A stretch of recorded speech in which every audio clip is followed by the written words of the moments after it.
नमस्कार, मैं हूं आपके साथ मयंक। तो देखिए, आज जो तस्वीरें गज़ा से देखने को मिल रही हैं, आज जो तस्वीरें इज़राइल से देखने को मिल रही हैं, ये करीब 2 साल बाद ये तस्वीरें आज सबके सामने हैं। और हमास ने सभी बंधकों को छोड़ दिया है जो वापस इज़राइल पहुंच चुके हैं। और उसी तरह से 1700 से ज़्यादा डिटेनीज़ जो हैं, जो इज़राइल के अलग-अलग जेलों में थे, उनको भी छोड़ना शुरू हो गया है और वो गज़ा पहुंचने लगे हैं। और 250 फ़िलिस्तीनी जो हैं प्रिजनर्स थे, उनको भी इज़राइल ने रिहा कर दिया है और अब ये धीरे-धीरे गज़ा पहुंच रहे हैं। जो तस्वीरें देखी हमने गज़ा से देखी, जो तस्वीरें सामने आई, वहाँ पे लोग अपनों से मिलकर बेहद खुश दिखाई दिए। देखिए, गज़ा में जिस तरह से हमले हुए पिछले 2 सालों में 70,000 से ज़्यादा लोग मारे गए, ये ऑफिशियल रिकॉर्ड है। एक्चुअल में तो कहा जाता है कि लाखों लोगों की वहाँ मौत हुई है। लाख तकलीफ़ें फ़िलिस्तीनियों ने सही, छोटे-छोटे बच्चों ने, महिलाओं ने, लोगों ने ज़बरदस्त जो है तकलीफ़ें झेलने के बाद आखिर वो डटे रहे। और आज अल्लाहू अकबर के नारे लग रहे हैं गज़ा में, फ़िलिस्तीन ज़िंदाबाद के नारे लग रहे हैं। और आज ये बात साबित हुई कि गज़ा फ़िलिस्तीनियों का है और वहाँ फ़िलिस्तीन ही रहेंगे। जो उन्हें वहाँ से हटाने की कोशिश थी, वो आज फ़ेल हो गई। गज़ा पर कब्ज़ा करने की जो कोशिश थी, वो आज फ़ेल हो गई। ये कहना है फ़िलिस्तीनियों का, ये कहना है गज़ा में रहने वाले हर शख्स का। और आज देखिए, जब ये प्रिजनर्स जो छोड़े गए इज़राइल से, जैसे ही वो गज़ा पहुँचना शुरू हुए, पूरे गज़ा में आज अल्लाहू अकबर के नारे और खुशी की बात थी। बहुत तकलीफ़ देखी गज़ा ने, लेकिन आखिरी में जीत सच की हुई। इस तरह की बातें वहाँ पे कही जा रही हैं। देखिए, अभी जस्ट जो है वो इज़राइल की संसद में, नेसेट में नेतन्याहू का भाषण ख़त्म हुआ है और डोनाल्ड ट्रंप ने उसके बाद स्पीच दी। दोनों का भाषण ख़त्म हुआ और देखिए, मैंने बड़े ध्यान से दोनों की स्पीच सुनी। नेतन्याहू की स्पीच भी सुनी, डोनाल्ड ट्रंप की भी स्पीच सुनी। अब कुछ बातें ऐसी हैं जो बहुत ज़्यादा गौर करने वाली हैं और ये इशारा कर रही हैं कि आगे गज़ा में क्या हो सकता है या ईरान को लेकर क्या हो सकता है। देखिए, नेतन्याहू ने इज़राइल के प्राइम मिनिस्टर ने बड़ी लंबी स्पीच दी। उन्होंने डोनाल्ड ट्रंप को धन्यवाद कहा और उन्होंने ये भी बताया कि किस तरह से अक्टूबर 7 का जो हमला हुआ था, उसके बाद इज़राइल ने कैसे जो है वो हमले किए या अपना उन्होंने चीज़ें बताई। लेकिन एक बड़ी गौर करने वाली बात थी, इस पूरी स्पीच के दौरान नेतन्याहू ने एक भी बार फ़िलिस्तीन शब्द का नाम नहीं लिया या फ़िलिस्तीनियों का नाम नहीं लिया। ये बताता है कि अभी भी एक बड़ी खाई है हमास और नेतन्याहू के बीच में या इज़राइल के बीच में अविश्वास की। इसी बात को लेकर ईरान की तरफ से आज बयान आया, जो मैंने अपने पिछले वीडियो में भी आपको बताया था। ईरान के विदेश मंत्री की तरफ से, विदेश मंत्रालय की तरफ से ये बात आगाह की गई है हमास को लेके कि आने वाले दौर की बातचीत के दौरान इज़राइल अपनी बात से मुकर भी सकता है। इस बात को लेके सावधान रहिएगा, इज़राइल फिर से हमले भी कर सकता है। इस तरह की बात ईरान की तरफ से आगाह करते हुए हमास को कही गई है। देखिए, जो भाषण दिया नेतन्याहू ने, पहले हम उनकी बात कर लें। जैसा मैंने बताया, उन्होंने फ़िलिस्तीन शब्द का एक भी जगह नाम नहीं लिया। इसके साथ ही उन्होंने ईरान को लेकर भी कुछ बड़े इशारे किए हैं। देखिए, उन्होंने एक तो डोनाल्ड ट्रंप के पहले शासनकाल में जो कासिम सुलेमानी कमांडर थे ईरान के, इनकी हमले में मौत हुई। नेतन्याहू ने आज उस फैसले को सही ठहराया और ये कहा कि ट्रंप का जो फैसला था कासिम सुलेमानी पर निशाना साधने का, वो फैसला सही था। ये नेतन्याहू का कहना था। आप गौर से समझिए कि ये जो भाषण थे, क्या वो इस ओर इशारा कर रहे हैं कि गज़ा के बाद अब अगला जो बड़ा एक मामला है, वो ईरान का न्यूक्लियर प्रोग्राम होने जा रहा है। इसको बड़ा ध्यान से समझना होगा आपको। देखिए, उन्होंने एक तो कासिम सुलेमानी का जिक्र किया, उसके बाद उन्होंने ये कहा कि जो ईरान के परमाणु ठिकाने पर हमले हुए वो बिल्कुल सही थे। ये इसका ईरान पर परमाणु ठिकाने पर हमले का जिक्र नेतन्याहू ने किया। देखिए, नेतन्याहू का ईरान के परमाणु ठिकानों पर हमले का जिक्र करना क्या इस बात की ओर इशारा कर रहा है कि अब अगला टारगेट डोनाल्ड ट्रंप और नेतन्याहू का ईरान होने जा रहा है? ये बड़ी देखिए गौर करने वाली बात है। नेतन्याहू ने जो जेरेड कोरी कुशनर हैं, जो कि दामाद हैं डोनाल्ड ट्रंप के, इनको धन्यवाद दिया इस पीस डील के लिए। स्टीव विटकॉफ का उन्होंने जिक्र किया। इस तरह की बातें उन्होंने करी। और देखिए, उसके बाद जब डोनाल्ड ट्रंप की स्पीच हुई, डोनाल्ड ट्रंप की स्पीच में भी कुछ बातें बड़ी खास रहीं। उन्होंने भी ईरान का जिक्र किया उन्होंने ईरान के परमाणु ठिकानों पर जो हमले हुए, मिडनाइट हैमर जो ऑपरेशन था उसका जिक्र किया।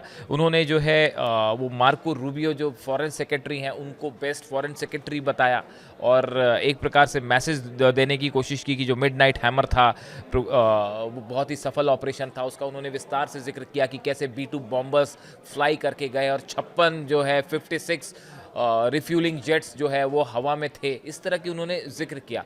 अब देखिए ये जो पूरी बातें हुई जिस तरह से, वो एक बात तो साफ इशारा दे रही है कि अगली जो बड़ी चर्चा का मुद्दा इस गज़ा के बाद होने वाला है वो ईरान होने जा रहा है और ये बात शायद ईरान भी इस बात को समझ रहा है। देखिए कल जो है वो इजिप्ट में गज़ा को लेकर एक बड़ी समिट हो रही है जिसमें कई देश के राष्ट्रपति शामिल होंगे। डोनाल्ड ट्रंप खुद जा रहे हैं। पहले नेतन्याहू मना कर रहे थे वहाँ जाने के लिए, लेकिन अभी खबर आई है कि नेतन्याहू भी उसमें शामिल होंगे। हालांकि ईरान उसमें शामिल नहीं हो रहा है, हमास के रिप्रेजेंटेटिव उसमें शामिल नहीं हो रहे हैं, लेकिन महमूद अब्बास जो पैलेस्टीनियन अथॉरिटी है उनके प्रेसिडेंट जो हैं वो उसमें शामिल हो रहे हैं। इसके अलावा कई देश के, अरब लीग के कई सारे देश हैं, उनके प्रेसिडेंट और जो राष्ट्राध्यक्ष हैं वो उसमें शामिल होने जा रहे हैं।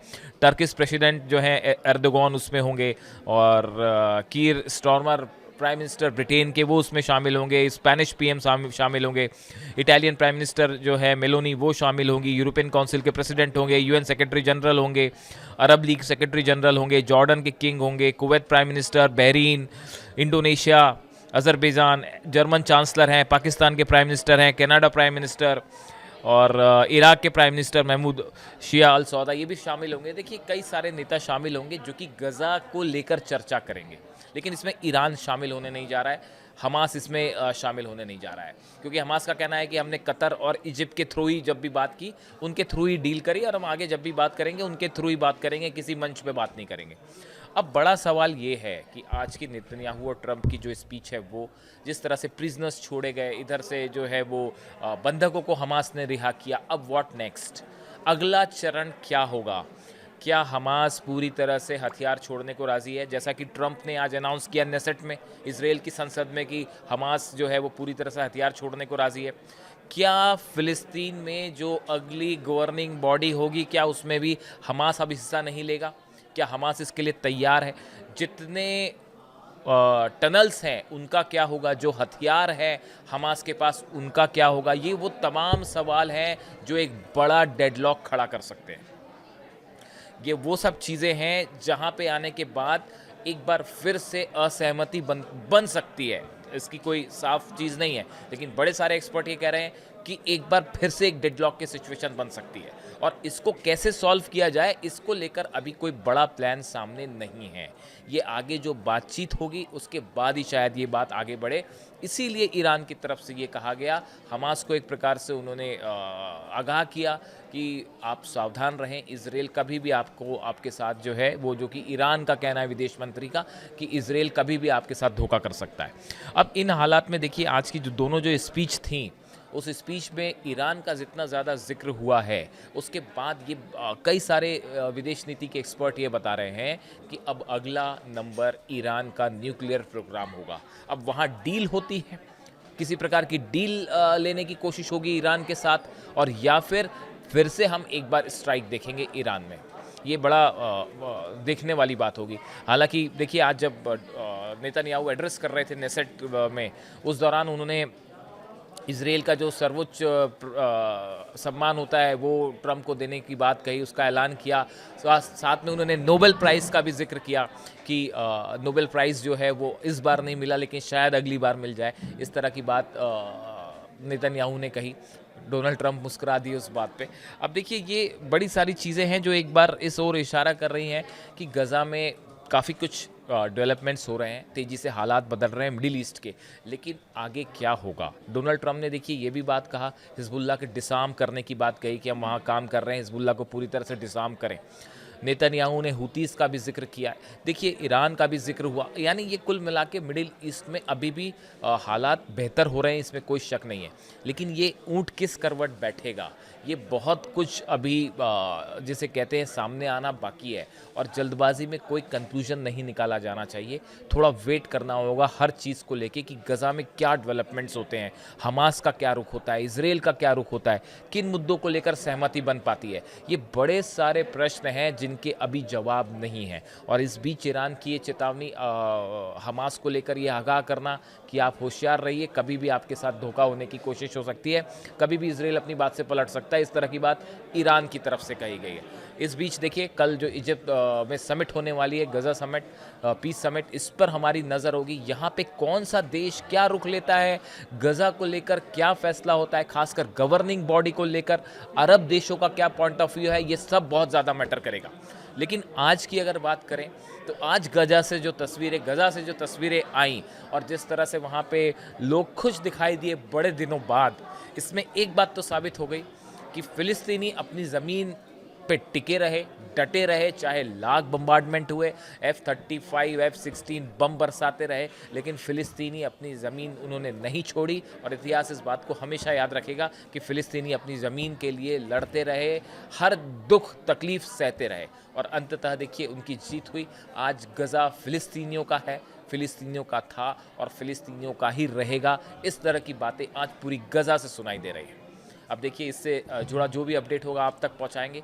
कल इजिप्ट में क्या होता है इससे जुड़ी जानकारी हम आपको पहुंचाएंगे, और आप भी डोनाल्ड ट्रंप और नेतन्याहू की जो स्पीच थी इसको ध्यान से समझिए, अपने हिसाब से आकलन करिए, और ईरान को लेकर आपकी क्या राय है वो हमें बताइएगा। Thank you so much.